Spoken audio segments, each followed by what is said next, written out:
Assalamualaikum warahmatullahi wabarakatuh. Perkenalkan, nama saya Rizka Rahayu dengan NIM 12370321356. Saya dari kelas 3F Akuntansi dengan mata kuliah Akuntansi Keuangan Menengah 2 dengan dosen pengampu Ibu Identity SE MAK AKCA. Di sini saya akan membahas tentang kontrak konstruksi jangka panjang. Sebelum kita membahas tentang kontrak konstruksi jangka panjang, kontrak konstruksi adalah kontrak yang secara khusus dinegosiasikan untuk konstruksi suatu aset tunggal, seperti bangunan, jembatan, jalan, atau beberapa aset lainnya.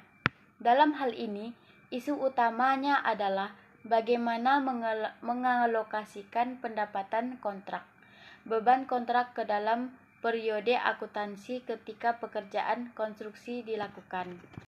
Selanjutnya adalah pengakuan pendapatan dan beban kontrak, yang mana pengakuan pendapatan dan beban kontrak dapat dilakukan dengan memperhatikan apakah hasil dari kontrak konstruksi dapat diestimasikan secara andal dengan dua metode. Yang pertama adalah metode persentase penyelesaian, yang kedua adalah metode biaya terpulihkan.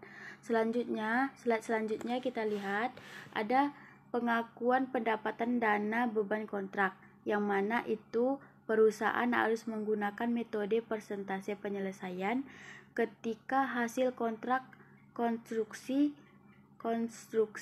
dapat diestimasikan secara andal dan jika semua kondisi berikut terpenuhi. Ada beberapa cara, ada 4 cara. Yang salah satunya adalah yang kita lihat adalah total pendapatan. Selanjutnya metode persentase penyelesaian. Ada 3 cara. Yang pertama itu proporsi biaya kontrak yang terjadi dibandingkan estimasi biaya kontrak. Yang kedua, hasil survei pekerjaan yang telah dilakukan. Yang ketiga, penyelesaian berdasarkan proporsi fisik dari penyelesaian kontrak. Selanjutnya, slide yang selanjutnya adalah pengukuran pendapatan. Pengukuran pendapatan untuk menghitung berapa pendapatan dan laba yang diakui setiap periode. Maka perusahaan dapat mengurangkan dengan total pendapatan atau laba yang sudah diakui sampai periode sebelumnya. Kemudian pada contoh tabel 17.10 metode persentase penyelesaian dengan perhitungan cost to cost basis, yang mana telah dicantumkan data-data dari tahun pertama, tahun kedua, dan tahun ketiga. Kemudian kita lihat dari tabelnya, harga kontrak pada tahun pertama itu 18 juta dan pada tahun kedua dan ketiga sama. Kemudian dikurangi estimasi biaya, dengan yang mana telah kita dapat datanya dari atas. Tahun pertama itu ada 4 juta, tahun kedua ada 16.664.000 dan pada tahun ketiga itu 16.200.000. Kemudian biaya kontrak untuk penyelesaiannya ada 12 juta dan pada tahun kedua itu ada 4.530.000. Kemudian estimasi total biaya kontrak, yang mana pada tahun pertama itu ada 16.000 dan pada tahun kedua ada 16.200 dan pada tahun ketiga ada 16.200 juga, yang mana mereka adalah hasil dari biaya kontrak yang terjadi ditambah dengan biaya kontrak untuk penyelesaian. Dan estimasi laba kotor pada tahun pertama itu ada 2 juta dan pada tahun kedua itu ada 1.800.000 dan pada tahun ketiga itu ada juga 1.800.000. Kemudian persentase penyelesaiannya pada tahun pertama adalah 25%, yang mana itu hasil dari biaya kontrak yang terjadi dibagi dengan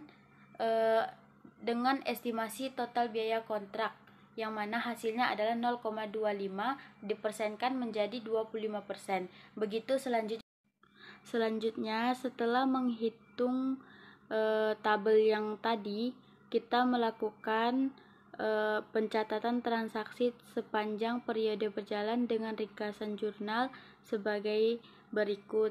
Ini tabel tentang jurnal dari hasil yang kita cari tadi, yang mana untuk pencatatan biaya transaksi ada pekerjaan dalam proses dan pada debit dan material kas utang pada kredit.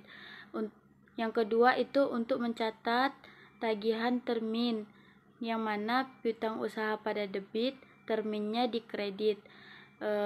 Untuk yang ketiga itu mencatat penerimaan tagihan, yang mana kas diletakkan pada debit, piutang usaha pada kredit, yang mana data-datanya kita dapat dari tabel sebelumnya.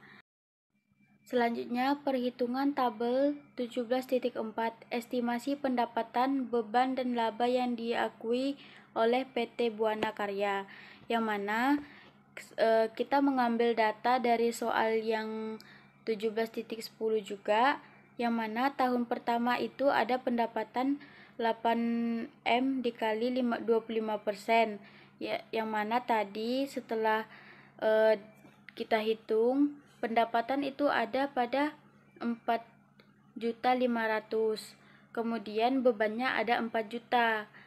Nah, dikurangkan menjadi laba kotornya menjadi 500. Begitu pula dipindahkan pada diakui di periode berjalan, karena dia masih tahun pertama, maka dia tidak diakui di periode lalu. Kemudian tahun kedua. Selanjutnya kita mencatat jurnal pengakuan pendapatan, beban, dan laba adalah sebagai berikut, yang mana untuk mengakui pendapatan dan laba kotor pada tahun pertama itu pekerjaan dalam proses atau laba kotor itu ada 500, dan pada tahun diletakkan di debit, dan beban kontrak di kredit sebanyak 4 juta. Kemudian pada tahun kedua juga kita ambil data dari perhitungan kita sebelumnya, dan pada tahun ketiga juga sama. Caranya tetap sama seperti membuat jurnal pada umumnya. Dan pada tabel 17.5 ada mutasi akun pekerjaan dalam proses, yang mana datanya juga kita ambil dari soal yang pada 17.10, yang mana biaya konstruksi ada 4 juta. Selanjutnya pada tabel 17.6 laporan laba rugi komprehensif PT Buana Karya ribuan rupiah. Nah teman-teman, ini tadi kan masih PT Buana yang kita bahas, jadi kita mengambil datanya dari soal yang tadi juga, dari yang sudah kita cari dari tabel 11.4 mau tabel 17.10 dan tabel yang lain 17.5. Nah, dia bersangkut paut dengan tabel 17.6 dan tabel 17.7 juga. Kalau misalnya teman-teman ingin mempelajari lebih dalam, boleh dibaca bukunya. Kalau menurut saya ini tidak perlu kita bahas karena itu mengulang-ulang data yang sudah. Selanjutnya tabel 17.11 perlakuan akuntansi untuk kontrak konstruksi yang mengalami kerugian, yang mana dia mungkin tidak jauh dari tabel 17.10 tadi, cuman di sini dia mengalami kerugian. Dapat kita lihat dari data-datanya, harga kontraknya ada 5,5 M, kemudian beban periode perjalanannya ada 2 M, yang mana dia pada periode pertama, jadi kita hanya mengambil 1 M. Estimasi biaya penyelesaiannya ada pada 4 M, dan persentase penyelesaiannya ada 25%. Pendapatan yang diakui ada 1 M 375 miliar. Kemudian persentase penyelesaiannya terletak pada 25%. Kemudian pendapatan yang diakuinya terletak pada 1M 375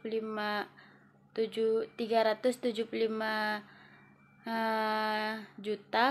Kemudian laba kotor tahun pertamanya itu 375 juta, yang mana pada pendapatan yang diakuinya dikurangi dengan beban periode perjalanan, yang mana kita masih periode pertama. Kemudian kita mencatat pada tahun kedua Pata Ambarawa mengalami rugi sebesar pendapatan kontrak pada kontrak sama 1M 767 juta 587.000 rupiah.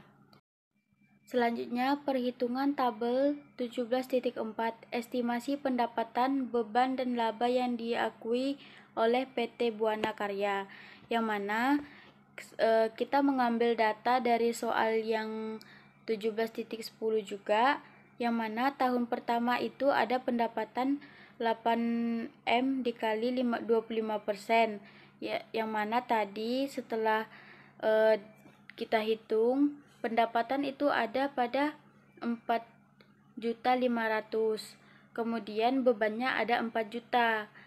Nah, dikurangkan menjadi laba kotornya menjadi 500. Begitu pula dipindahkan pada diakui di periode berjalan, karena dia masih tahun pertama, maka dia tidak diakui di periode lalu. Kemudian akun pekerjaan dalam proses atau rugi itu sekitar 232.413.000 rupiah. Kemudian contoh 17.12 perlakuan akuntansi untuk konstruksi yang mengalami kerugian secara keseluruhan.